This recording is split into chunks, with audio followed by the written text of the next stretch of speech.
Sa Biyernes Santo na isasagawa ang sinakulo sa Kutud sa San Fernando, Pampanga.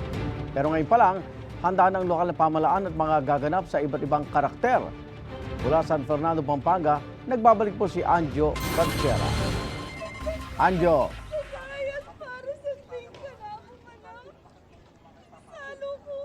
Magandang umaga mga kapuso, andito pa rin po tayo sa San Fernando, Pampanga, dito sa bayan ng San Pedro Kutud. At dito sa akin mismo kinakatayuan, itong burol na to ay dito gaganapin ang sinakulo sa Biyernes Santo na gaganapin simula ng alas 12 ng tanghali hanggang alas 3 ng hapon. At marami ang a-attend at makikisaksi ng sinakulo. Inaasahan po na nasa 15,000 katao ang manonood dito sa araw ng Biyernes Santo. At kaugnay po niyan ay papangunano ng Pampanga Provincial Police Office ang kaligtasan at seguridad para sa mga makikisaksi at manonood ng sinakulo. Kasama rin po dyan ang medical team at LGU ng San Fernando, Pampanga. At hindi lang dito sa barangay ng San Pedro ay may mga ganap na sinakulo. Tulad ng nasa likod ko, meron din sa barangay ng Santa Lucia at barangay ng San Juan. At mga kapuso, tuloy-tuloy ang pagpapractice nila, pagre-rehearse nila para sa araw ng Biyernes Santo. At mga kapuso, inaasahan sa araw ng Biyernes Santo ay nasa 50 na aktor